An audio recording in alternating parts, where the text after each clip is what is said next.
বন্ধুরা, আসসালামু আলাইকুম। আজকে আপনাদের জন্য নতুন আরও একটি টিউটোরিয়াল নিয়ে চলে আসলাম। আজকে আপনাদের সাথে শেয়ার করব আপনারা যারা বাসাবাড়িতে রাউটার দিয়ে ইন্টারনেট চালান তাদের জন্য গুরুত্বপূর্ণ একটি ভিডিও। আপনার রাউটারের ফার্মওয়্যার কীভাবে আপডেট করবেন সেটাই আজকে আপনাদের সাথে শেয়ার করব। তো কাজটি আমি TP-Link রাউটার দিয়ে করে দেখাচ্ছি। আশা করছি আপনারা পুরো ভিডিওটা কন্টিনিউ করবেন। ফার্মওয়্যার আপডেট করার জন্য আপনাদেরকে চলে যেতে হবে যে কোনো ব্রাউজারে। আমি গুগল ক্রোম ব্রাউজার এখানে একটি প্রেস করে দিলাম। প্রেস করে দেওয়ার পর এরকম চলে আসলে সার্চ বারে গিয়ে আপনি আপনার রাউটারের আইপি অ্যাড্রেসটা লিখবেন। আমি আমার রাউটারের আইপি অ্যাড্রেসটা লিখতেছি। এভাবে আপনারা আইপি অ্যাড্রেসটা লিখে দেবেন। লিখে দেওয়ার পর জাস্ট গো অপশনে প্রেস করে দেবেন। প্রেস করে দেওয়ার পর আপনাদের সামনে এখানে TP-Link রাউটারের যে অ্যাডমিন প্যানেল সেটা চলে আসবে। এখানে অ্যাডমিন পাসওয়ার্ডটা বসাতে হবে।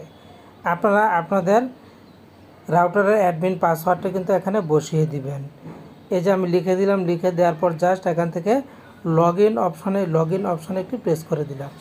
প্রেস করে দেওয়ার সাথে সাথে আমরা TP-Link রাউটারের অ্যাডমিন প্যানেলে ঢুকে গেলাম। যখনই আপনারা TP-Link রাউটারের অ্যাডমিন প্যানেলে ঢুকে যাবেন আপনারা বাম পাশে পেয়ে যাবেন মেনু বার। এখান থেকে আপনারা যে কাজটি করবেন একদম সবার নিচের দিকে পেয়ে যাবেন সিস্টেম টুলস নামের একটি অপশন। এই সিস্টেম টুলস অপশনটিতে একটি প্রেস করে দিবেন। যখনই সিস্টেম টুলসে প্রেস করে দেবেন আপনাদের সামনে অনেকগুলি অপশন চলে আসবে।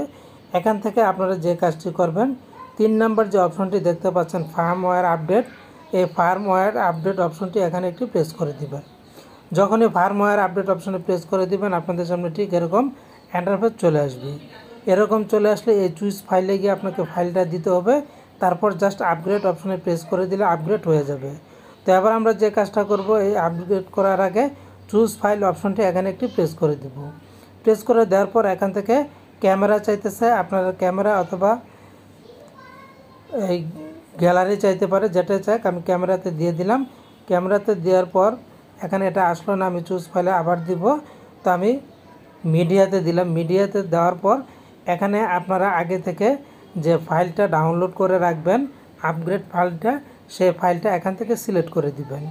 সিলেক্ট করে দেওয়ার পর আবার আপনাদের সামনে এরকম চলে আসবে। এরকম চলে আসলে আপনারা এখান থেকে এই আপগ্রেড অপশনটি এখানে প্রেস করে দিবেন।